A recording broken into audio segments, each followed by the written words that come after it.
Something like this looks like complete science fiction that's at least decades away. But augmented reality contact lenses might be closer on the horizon than you might think. Wow, that is incredible. Heart rate data, speed, and even with your eyes shut, you will be able to see this because it's lit up and obviously the lens is sitting beneath your eyelid.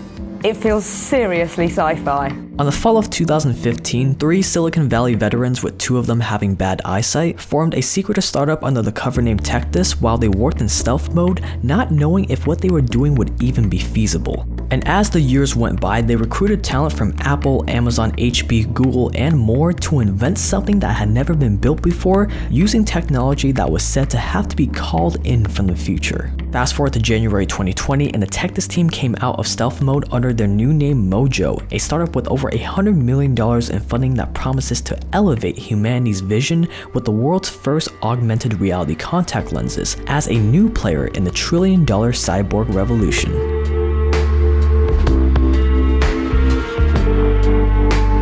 AR has been around for a while now, so it's not anything special. We've seen things like Google Glass that can be extremely useful, but AR has never really taken off. Probably because people don't want to look like dorks walking around wearing something like that. That's where Mojo Vision claims to come in. They've created the world's first real smart contact lenses that's able to display useful heads-up information onto your vision without having something obtrusive like Google Glass. They're calling this new form of tech invisible computing, an albeit cheesy marketing term that really just means instead of computers being a separate bulky tool that gets in the way of your day-to-day life, it seamlessly integrates into your life so that it's there when you need it, hands-free, and you can forget that it even exists when you don't need it. Right now, their focus is helping people with different vision impairments see better by overlaying images over their vision, zooming in on objects, enhancing objects in their field of view, and other stuff like that. This one really hits home for me personally because I have a really weak left eye, so most of my vision is perceived through my right eye, with my left really only serving as peripheral vision. Something like this could possibly change all of that and allow me to see the world in a whole new perspective without evasive, expensive, and scary eye surgery. But there are others who aren't fortunate as me and have much more impaired vision, and with something like Mojo or other startups, you can imagine that humanity's future will probably look a lot clearer. But it doesn't stop there, because in the future, their goal is to make the lives of everyday people like you and I a little bit easier, a little bit safer, and a little bit more convenient. For example, instead of having to look down at your phone for navigation instructions and thus taking your eyes off the road, your next turn would be overlaid onto the road in the real world, meaning that in the future, I can potentially finally play Need for Speed or Midnight Club in real life. And the options with how AR lenses can help us in our day-to-day lives are really endless. Night vision, weather, new text messages, translation, notifications from your phone, health metrics like heart rate, fun stuff like learning about new constellations in the sky as you're looking at it, helping fighter fighters see inside burning buildings, and much more. That is the power of this new industry that Mojo, Neuralink, and other startups are participating in, that I'm coining the Cyborg revolution.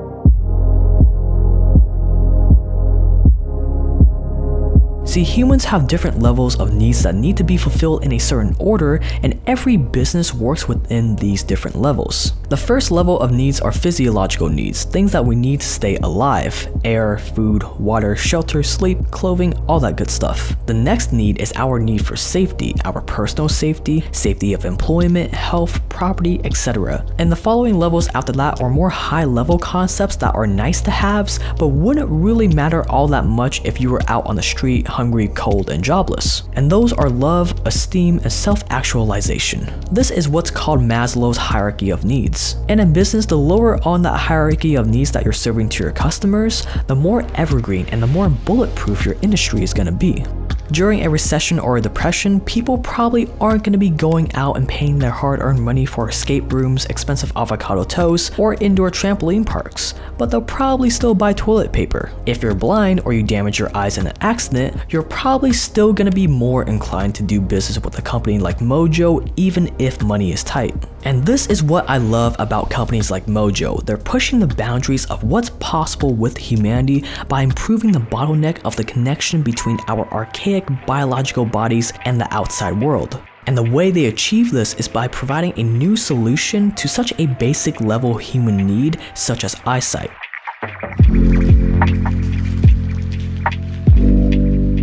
To be able to make what's basically a microcomputer inside of a contact lens, they've had to invent everything from scratch. The bread and butter of the device is the world's smallest and densest micro LED display that contains 77,000 pixels in the size of a grain of sand. This micro display is then positioned in the contact lens in a way to mainline its light towards a tiny part of your retina that can see the light the best, which is an indented area in the back of your eye called the fovea. And because it's a small grain of sand sized object that close to your eye, you hardly see the physical display while wearing it. From there, those 77,000 pixels are used to display all that important information we talked about in a night vision looking green hue. Along with the display, all the other components needed to make it work will also be housed in the contact lens itself, including a computer processing chip, an image sensor, a tiny day-long battery, and in the future, the contact will include other cool tech like an eye tracking sensor, communications chip, and maybe it will even be able to be powered wirelessly from an external wearable that you wear around your neck.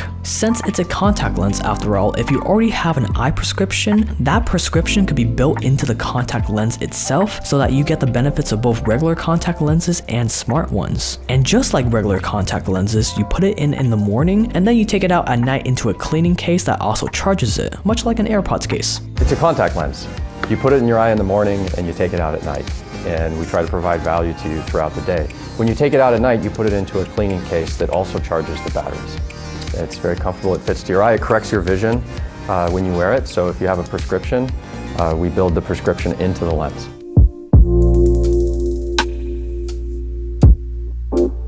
Although the progress Mojo has made in just 5 years is pretty insane, there's still a long road ahead for them. Currently, they've tested all those micro components, including the sensor and CPU outside of the lens, and all that's left to get a fully independent contact lens is to fit it all together. They're very far from going on sale to the average consumer. They're still at a point where only employees are allowed to try the contact lenses on, and they've barely started the clinical studies that will need to pass FDA approval. Speaking of the FDA, they've been surprisingly supportive of Mojo by putting them on a fast-track program made to get important life-changing medical devices approved and out to the public as fast as possible. They've also been able to partner with a non-profit that helps people with blindness and impaired vision to use as kind of like a ground zero for testing and tweaking the contacts. And much like Neuralink, their plan is to roll out a version to help the visually impaired patients first, then they'll be targeting enterprise customers that would be able to maybe make their money back from something like this to justify the high cost that they'll probably be priced at, and then eventually there'll be a consumer version for us plebs. Damn it. There's also a huge concern about wearing a camera on you that's connected to the internet throughout the day and your potential lack of all privacy whatsoever. An issue that Google Glass faced was that people were concerned about being recorded by the wearers of the glasses. But at least with Google Glass, you could tell if someone was wearing it. And as this tech gets more and more discreet, this could pose an even bigger privacy concern even if the wearer themselves are comfortable with the privacy trade-offs. Mojo is already keenly aware of these concerns, but there's still a long way to go and a lot can change. And even with all that being said, there's still the valid question of which, if they're able to do all this in a contact lens, wouldn't an improved version of something like Google Glass using the same micro components to make it look indistinguishable from regular glasses be a faster way to get to market and to make it more accessible in terms of cost, complexity, and battery life? Unfortunately, I am not a scientist, so who knows? But what I do know for sure is that this is insanely cool, and Drew, Mike, Michael, Steve, Corbin, and the entire team at Mojo, if you're watching this, put me on the waitlist. I am so down. Thanks for being part of the Watch to the End Club. Would you wear one of these yourselves? I already said I'm like 100% down to get Neuralink installed in me, so like an external eye contact. Let me know in the comments below. If you are new to this channel, I do video essays like this every single week going over the best in past, present, and future businesses just like this one. So you should definitely consider subscribing and turning on that notification bell because it's free and you can dislike and unsub whenever you want. If you want to support this project financially, you can check out some of the links in the video description below to some awesome products from myself and my partners that you guys can check out. That is gonna wrap it up for this video. You've been awesome. I've been Jake. I'll see you guys in the next one.